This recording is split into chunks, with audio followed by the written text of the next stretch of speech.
What's up, everyone? It's Tuesday, and we've got a special throw-in light. I am LTJ Reeves, your host. If you're not throwing light, you're not acting right. Tonight, we've got a special all about gay conversion therapy. I have got your Mr. Mid-Atlantic 2023 Danbear here tonight to talk about this topic. So let's go ahead and get us kicked off. Danbear, how are you? Welcome. Hi, I'm doing pretty well. I'm excited to be here and to chat. The last time I saw you physically in the same spot was MAL, which was also your step down. Yeah, it was a good time. I really did you have fun at MAL? It was my first. I had a great time. I did get to. I remember it was towards the end. I think you were leaving, and I was kind of standing up like at the top, and you came over and we talked briefly for. I don't know what we talked about, but I do remember that moment of getting to chat with you a little bit. You had an amazing year. I mean, you were someone I knew as I came into the scene. I'm in the class after you, but you were definitely someone I see you had come to Austin Kink Weekend, just someone I had my eye on. And I think that you've done an incredible job being visible in the community. You had a wonderful, incredible speech. The speech for your step down was incredible, talking about your personal insecurities and how leather's changed that. Mhm. So yeah, why don't you tell everybody a little bit about you and how you got involved in the leather community? Oh, geez. Well, I'm Dan Bear. And my first step into the leather community was actually at a bear event in Chicago back in 2000 and oh my God, 11 maybe. My friend said, "Hey, let's go check out IML." Never heard of it. And we went, and I saw things I had never seen before, just walking through the mart. And but I also felt like I was somewhere that I needed to be. And I bought my first harness from Montaz, actually. And that was my first step into a leather event. Um, and I went back every year for about 4 or 5 years, and we would go to the parties and go to the mart and stuff. But really getting involved in the community, probably a good 4 or 5 years ago locally.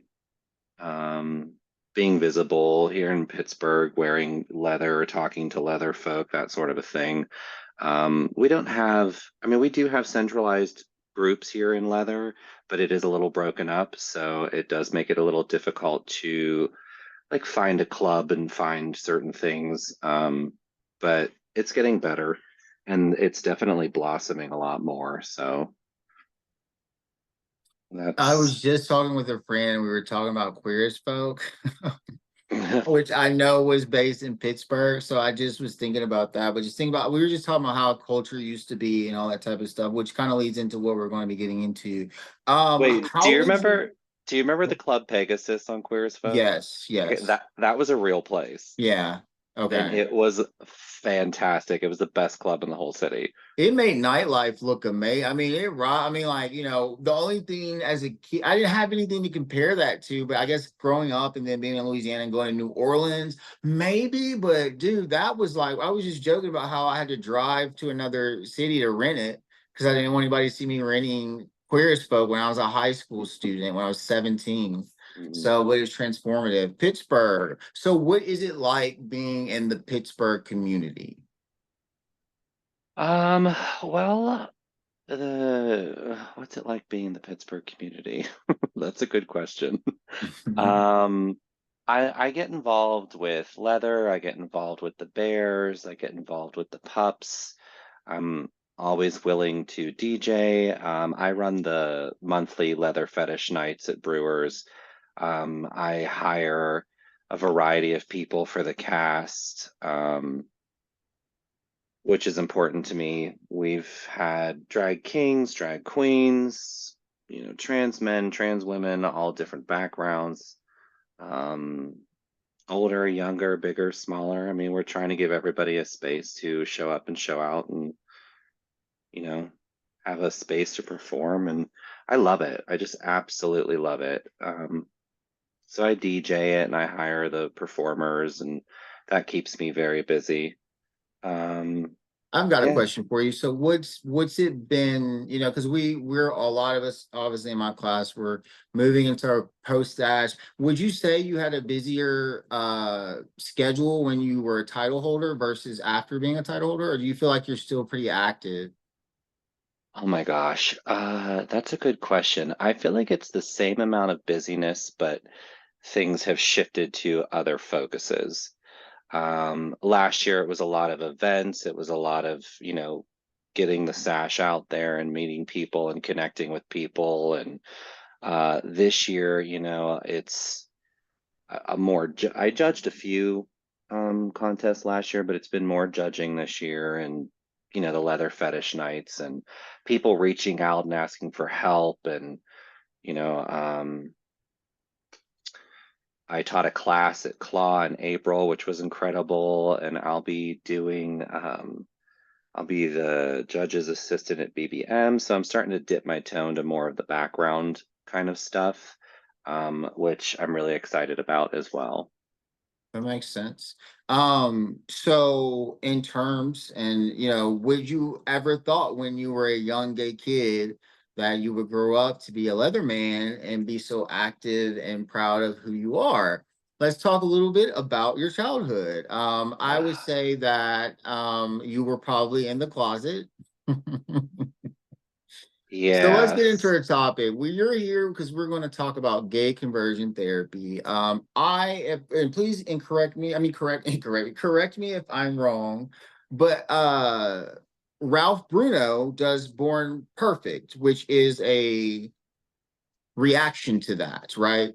yes. Okay, cool. So, what were your experiences? And let me kind of set this up for you here. I'm pretty sure there are gay conversion camps in North Louisiana.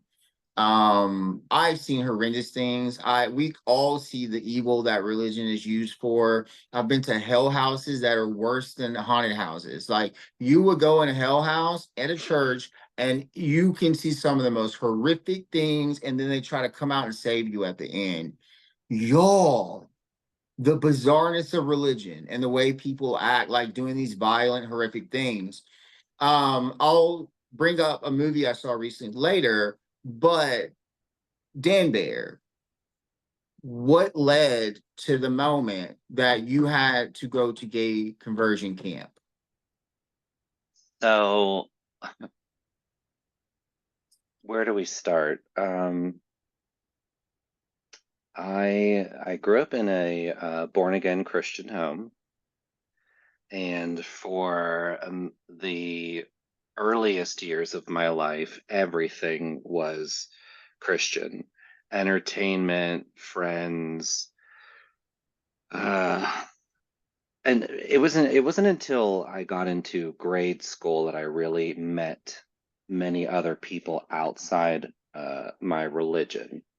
So it was very early on born and bred into me, that you were going to go to hell unless you had Jesus. And I mean, I was a good kid, so I did what I was told, and I went to church every Sunday, and I went to Bible school and Bible camps in the summer. And I mean, it was like that was the main focus. Like the house could be on fire, but like as long as you had Jesus, you were okay. And like I fully was 100% in it. Um, so that's the early stuff. So, but you had something had to happen for this to stick out, right? I was raised Baptist. I did a lot of like I wasn't allowed to spend the night in anybody's house on Saturday night. I had to go to my mom's room.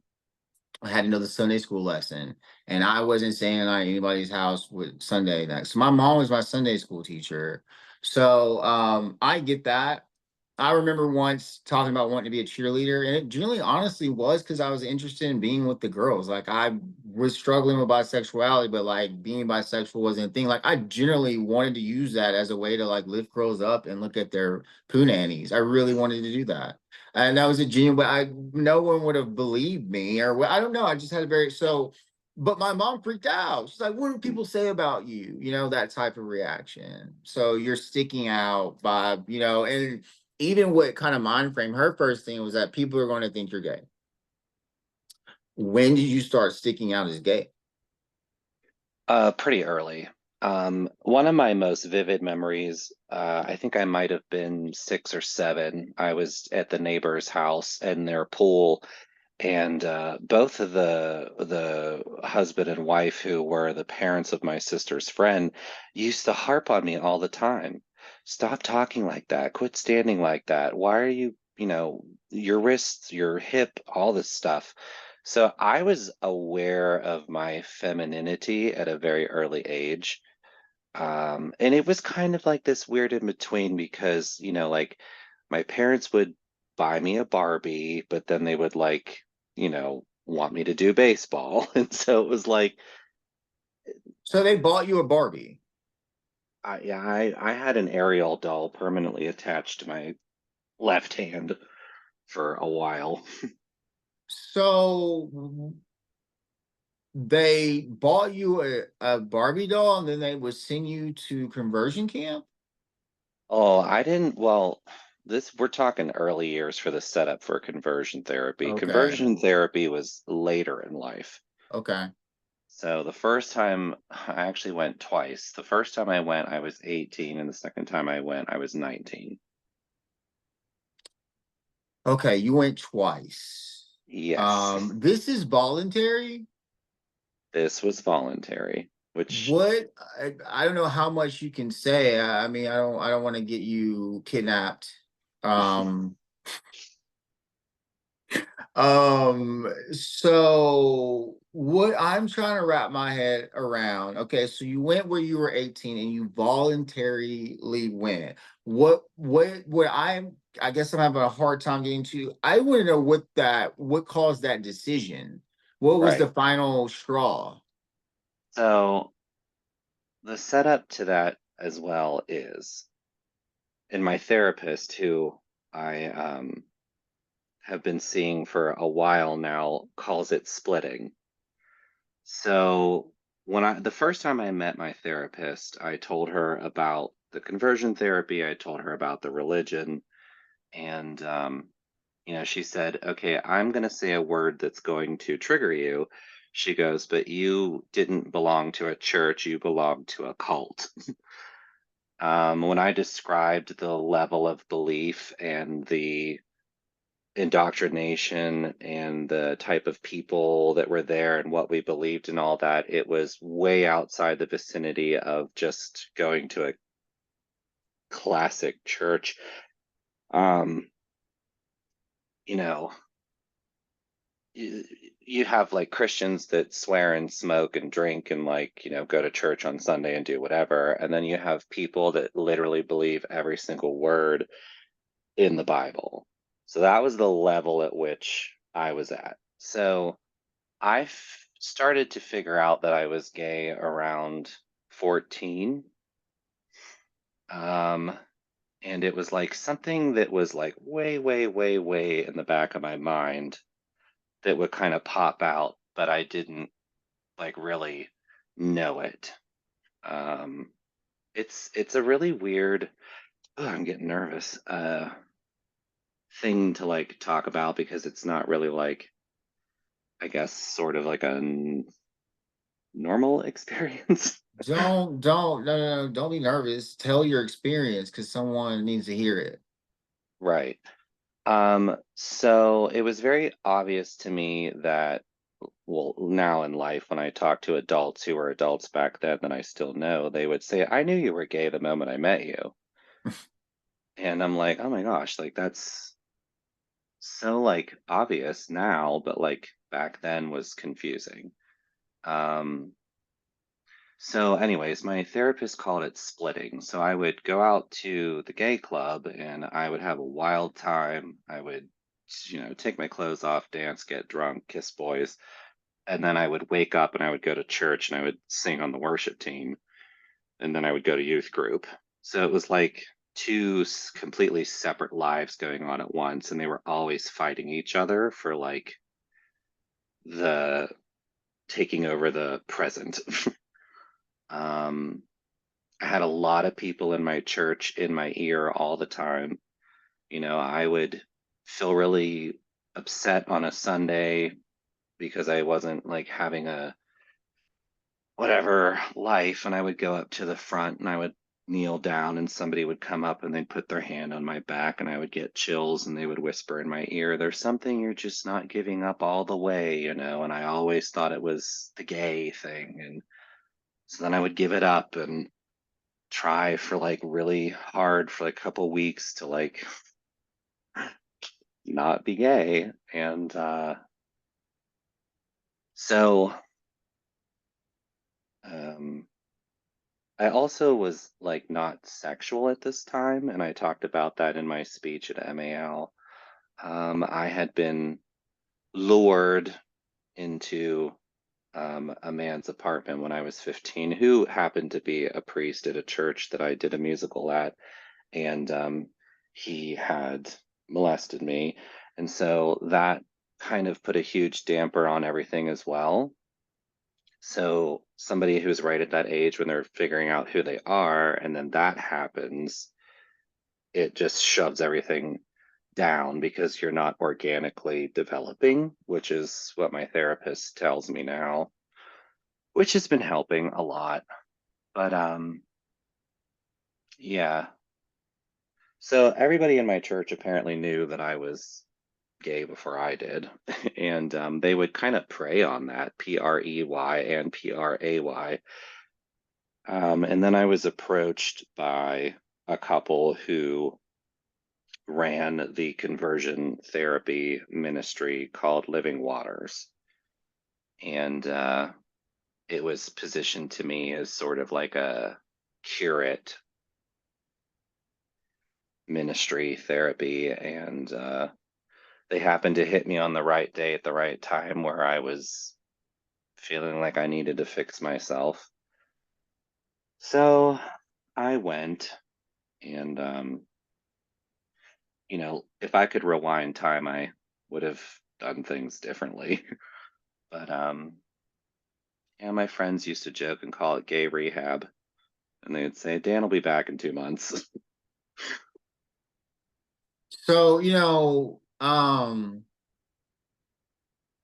we all have different upbringings. I was molested by many people. um to be honest with you, I was sexualized very young, and I think I had an awareness of liking guys at definitely like 7. Um, but it was a lot of sexual curiosity. I actually lost my virginity when I was 12. So there was all this interaction I was having with guys where I was able to come to terms with being attracted to men, but I wasn't able to come to terms being a person of color, because that was a harder struggle for me in my day to day. Like when I was like in high school, I'm like, on my soccer team and stuff, and guys were putting moves on me when they're drunk. I was just like, okay, like, and then MTV was on and the real world, and I was just like, I just got to get out of here. That's not a big deal, but racism just follows you everywhere you go, and it's a very difficult thing. But your experience between going when you were 18 and then going back when you were 19, what happened Well, there? let me just say real quick, I my earliest memory of liking men, I was 5, Okay. but to me back then it was just very innocent, like, oh, he's Mhm. really pretty and I can't stop looking at him. It didn't really become sexual for me until I was older, but I actually um well, I lost my anal virginity at 26. So I wore the True Love Waits ring, and I was waiting for marriage, and that I had a friend like that. whole fucking that all of that fucking shit. And one of my other therapists said something that was like really poignant for me. She goes, if you can imagine yourself having developed as a young gay man in a family, in a situation where it was supported, and there either wasn't the religion or there was a religion that supported it, and you were never molested. She goes, who would you be sexually right now. And like I hold on to that thought because it's like a target that I shoot for removing the things that were placed in me and on me that aren't mine to carry. So that was a very like helpful point.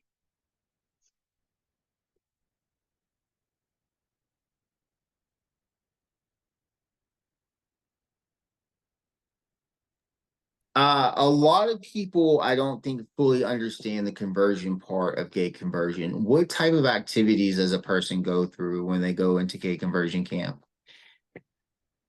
So I actually met one other person who went to Living Waters recently, but so it was every Monday for 4 months for about 9 hours a day.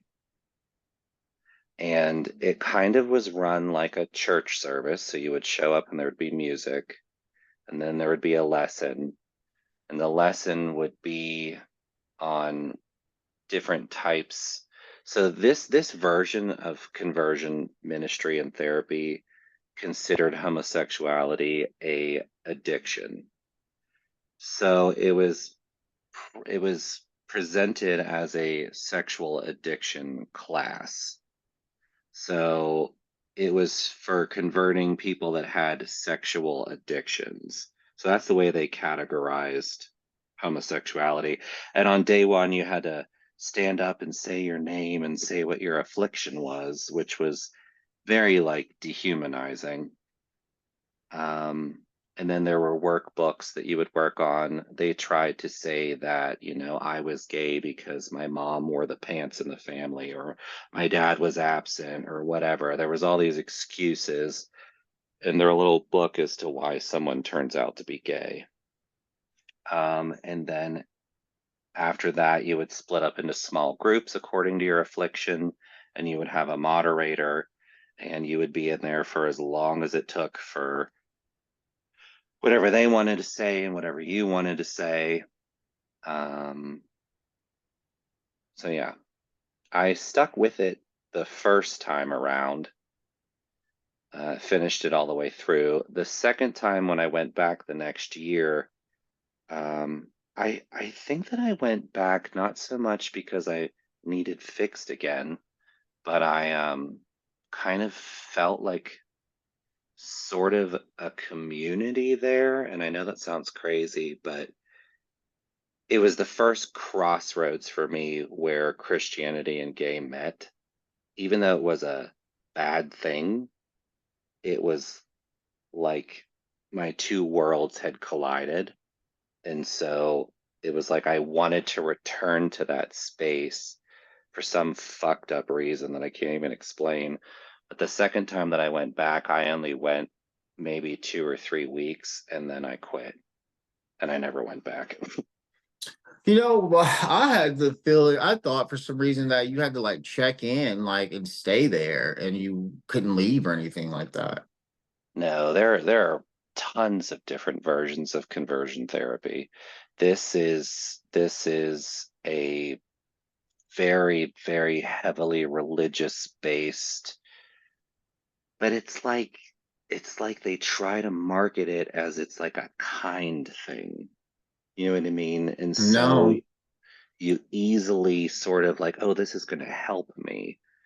It's not like I've heard stories of people sleeping in their bed and getting a bag thrown over their head and tossed in a car and dragged out to the woods, um, for encampment sort of things where they electrocute your genitals and make you watch porn. Like, that's the really crazy stuff.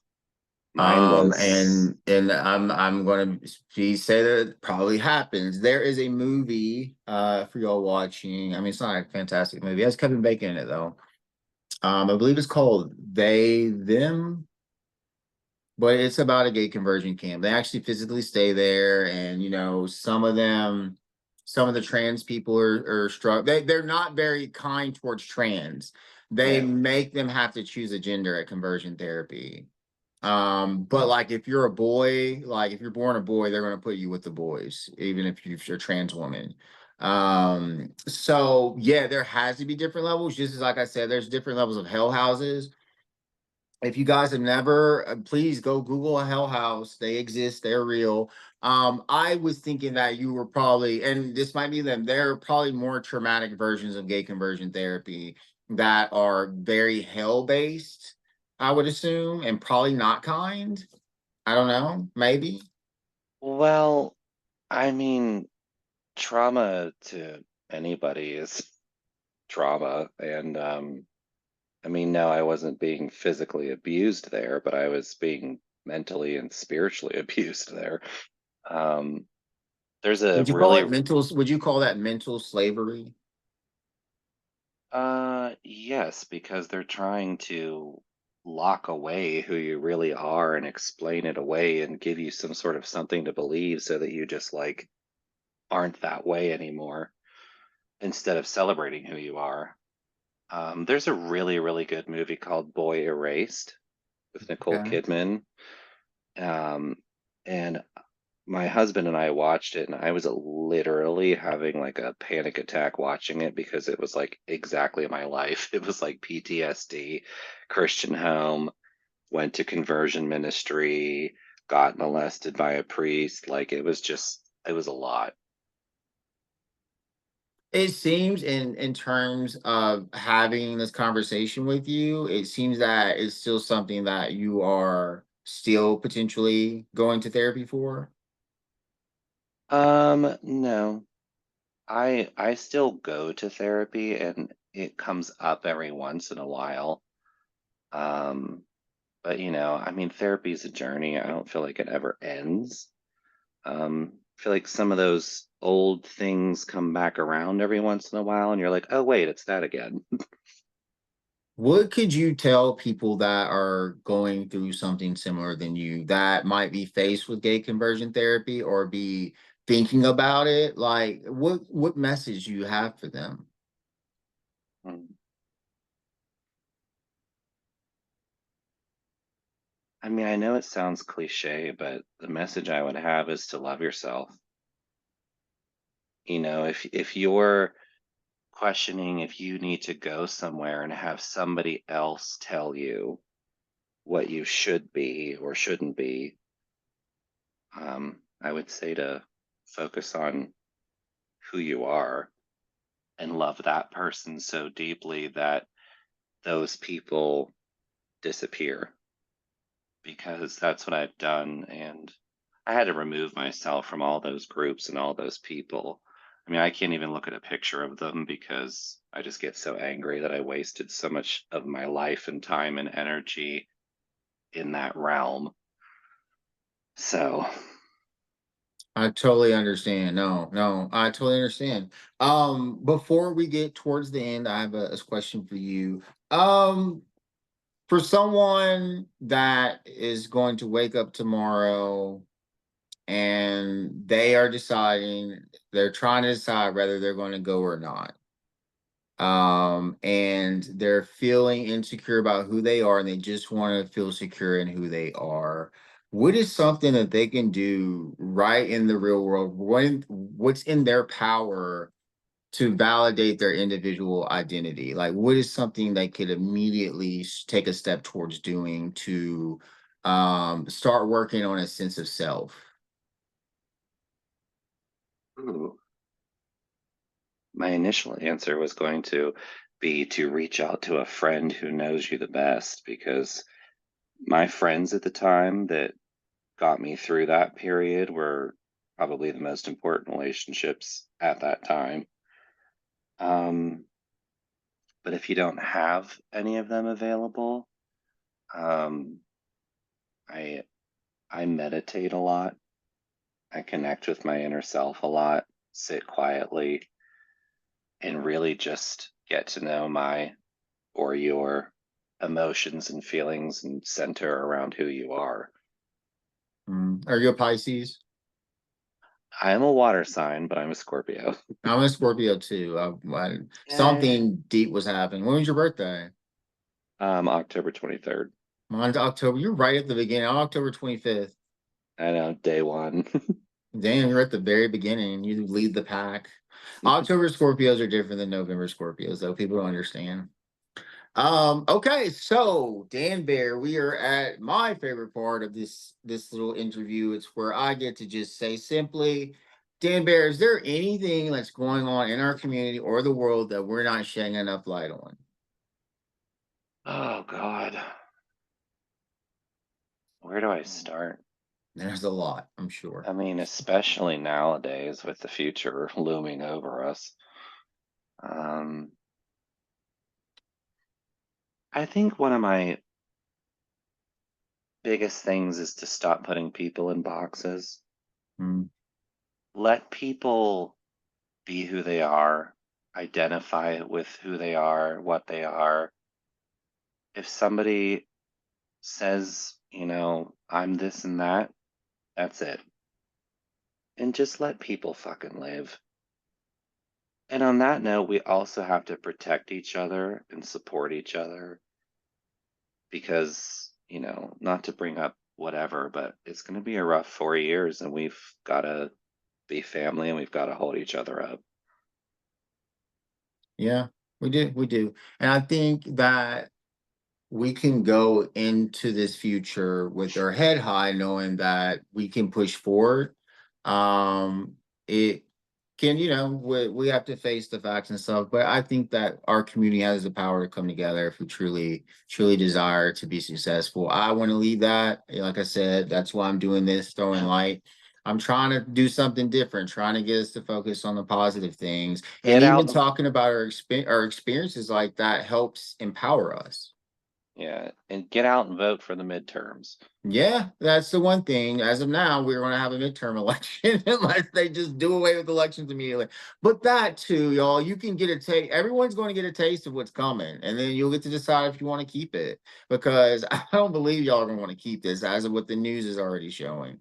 I Um, I do gotta say, I feel like our community really is, improving year to year to year. I mean, more acceptance, more visibility, more, I feel like we're really, trying and the people that aren't trying, I mean, bye.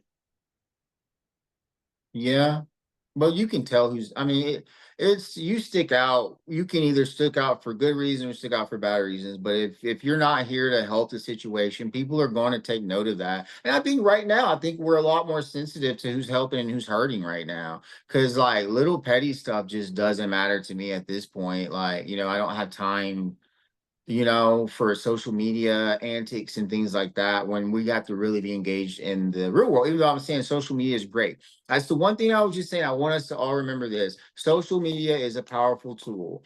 And the one thing that we have to our ability is using social media to come together and do those types of things. We also can expose whatever happens here to everybody around the world. So things are different. It's not like we've lost our power. We might have potentially giving a lot of voting power away, but we can get it back. You know what I'm saying? And this is history. This is what we do. The masses don't always make the best decisions in this country, and that's a historical fact.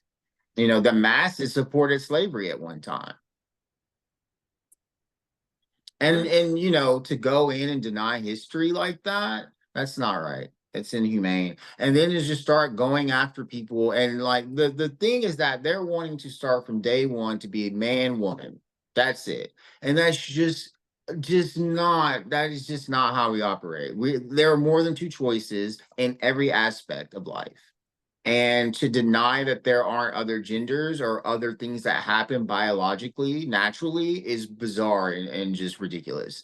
You can't just deny something and think it's going to go away. These are things that exist in nature. Like, it's just stupid.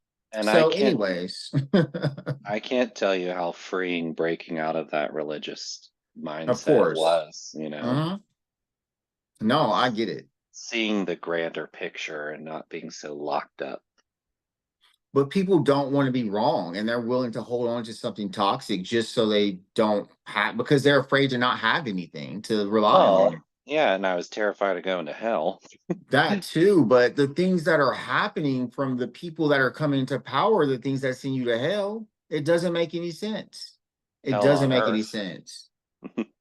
That's a Hellraiser movie. Hellraiser Part 3, Hell on Earth. If you guys want to go watch it with Pinhead, I recommend it. It's great. All right, Dan Bear, that brings us towards the end. I want to thank you so much for coming and talking about this topic. This is not really something that we've gone in depth with, so I appreciate you having the courage to come on here. But other than that, thank you so much. I hope to work with you in the future, whatever. I'm sure I will see you around. But other than that, I'm going to say goodbye to you, Dan Bear. And I'm going to say goodbye to everyone else. This has been Throwing Lights. And if you're not throwing lights, you're not acting right. See y'all later.